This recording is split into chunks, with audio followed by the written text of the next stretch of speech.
we had to run back up to Junkyard Mafia. They forgot to ask for a deposit, so it would have been helpful if they told me yesterday, but whatever. I was thinking about coming up here anyway to take a look at the rear end, so I'm not that pissed. So we'll see what kind of filming we can do today. All right, here's the Yukon XL that's got the 6-liter in it. 2005, 6 liters. And it's possibly got a 4L80. So I got the VIN off of it, and I'm gonna call the dealership and see if they can tell me. Also, I'm gonna get the 3 codes, the 3-digit codes in here, and that will probably tell me. Yeah, so I'm gonna take a picture of that and figure out if any of these codes tell me. All right, this thing is low, and it's on this slag. Oops. I don't think that's a 4L60. It could be a 4L65, but it's got a drain plug on it. So I'm gonna take this to mechanic, and I might take that transfer case too. And then there's the rear end. That does look like a 10 bolt, but I'll get a look at it from the back.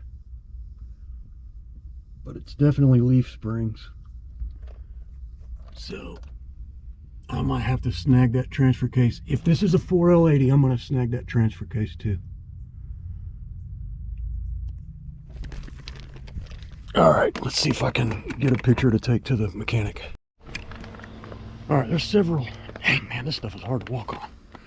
Several GMs, I've checked those over there. They're all 10 bolt rear ends. There's some GMs over there, GM here. So I'm just gonna keep looking. But I do know where a rear end sits. Man, there's more GMs over here. Cool. There's got to be a rear end in here, but I'm not too worried about it because I know where my rear end sits right now at pull apart. I'm probably going there after this. Well, look what I found. GMC 2500. What do you think the rear end looks like? Bam, baby. It does have drum brakes, but that's okay. I can convert them when we tear it down. I think that's gonna work. I'm gonna do a quick measurement. I got a measurement of the Suburban, 56.5 inside tire to inside tire. I don't think that's how you're supposed to measure it, but I got something to go off of. This is the same year model, so there's a good chance it has a 4L80 in it too. All right, looks like we're getting a 6.0 out of this Yukon for sure. For sure, it has a 4L65 transmission. So engine alone, and up here looks like we're gonna get the, excuse me, if it's 4-wheel drive, we're getting the entire drive line. Oh my gosh. Oh. Transfer case, bam.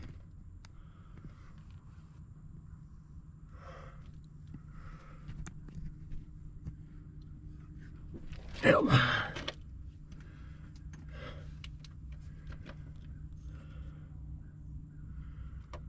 Okay. Too bad I can't see the side. Let's see if it said 243. Okay. Okay.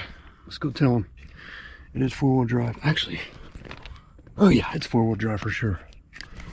Cool. All right, update.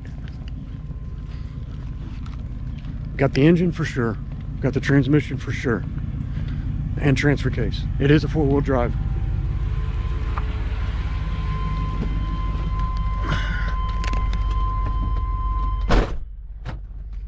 Also, the rear end and the drive shaft, all for $1,700 delivered.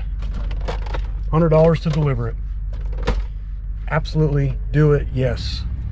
So for $1,700, I'm getting the whole entire truck basically delivered to my door. So I'm pretty happy.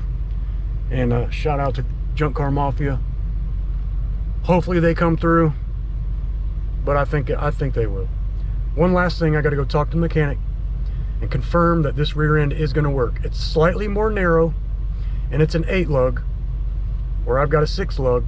But I'm going to go talk to the mechanic and make sure it's going to work. It's got the same exact gear ratio already, so I don't see why it wouldn't work. I can throw some aftermarket axles in there, which I was probably going to do anyway. So stay tuned. All right, so check it out. Engine. Actually, let's just go through here. Engine, 900. Transmission and transfer case, 400. The rear end and drive shaft, 300. For a grand total delivered to my door, $1,700, 200 of which I've already paid for a deposit. That is absolutely a deal if it comes through. The good news on the rear end, it is 373 gear ratio already. That's what I've got currently on the Suburban. So I'm not going to have to do any more gear ratio type stuff. I think you would just replace the pinion and the ring gear. The ring gear is 9.5. I don't know how that matters, but the guy at Reader Chevrolet, shout out to Reader for being so helpful. He told me that's what people ask for often, so he gave me the information. So in the next couple days, we're going to have all this stuff delivered. Here's something that I wanted to cover real quick. The rear end, I double checked. I drove up and talked to the mechanic who is going to be doing, overseeing this, Mark. He said, regardless of whatever measurements, we can make it work. And that's what I needed to know. It's got drum brakes. He said we can easily convert those over to disc. And even if we had to do cutting and welding, he can do that. He doesn't think we're going to need to replace the axles, but that's kind of what I'm skeptical of. The only reason being, I have 6 lug rims. A half ton is 6 lug if it's 4-wheel drive. The 3/4 ton axle is 8 lug. I don't want to have to buy new rims. I just dropped over $1,000 on those rims. If I have to, I will, but I'm going to try to avoid it because that's just more money. I'm going to research it tonight, but I'm having a night. I have a feeling when I look online tonight, I think I can probably just find some 3/4 ton axles that have 6 lugs. Oh wait, no, that's what he told me. What he told me was on the 3/4 ton axles, you can just replace the hub. So they're different than the half ton, the 10 bolt, where you would have to replace the whole axle and the hub. I think the hub is where you bolt on the wheel with it's got the lug nut base, basically, whatever it's called, studs. So I confirmed with him without a doubt we can use this 3/4 ton axle. I'll tell you one thing that made me nervous though. In this conversation I had with him, I was telling him all the statistics. He said something to the effect of, oh, you might have too high, this thing might be too heavy duty for your car. I was like, what the heck, dude? You're the one who told me to get it in the first place. I didn't say that, but he just threw that out there, and I was like, in my back of my mind, I was like, what the heck, man? The whole reason I'm doing this is because you told me to. It would be my preference to just rebuild the 10 bolt if it worked. But either way, we're going to make it work. So $1,700, everything delivered to my house. They're charging $100 to deliver. That's totally fair.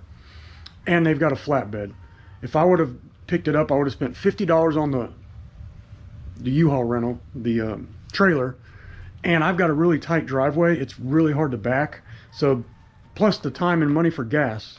I get 10 miles a gallon with the wind on my back. So it's absolutely worth $100 to deliver it. So I just want to close this video out. I was expecting the next video to be, getting the actual items, but hey, this is just as good. I want everybody to be able to see what can happen. Now, if it happens, whether it happens or not, well, stay tuned. We'll see soon enough.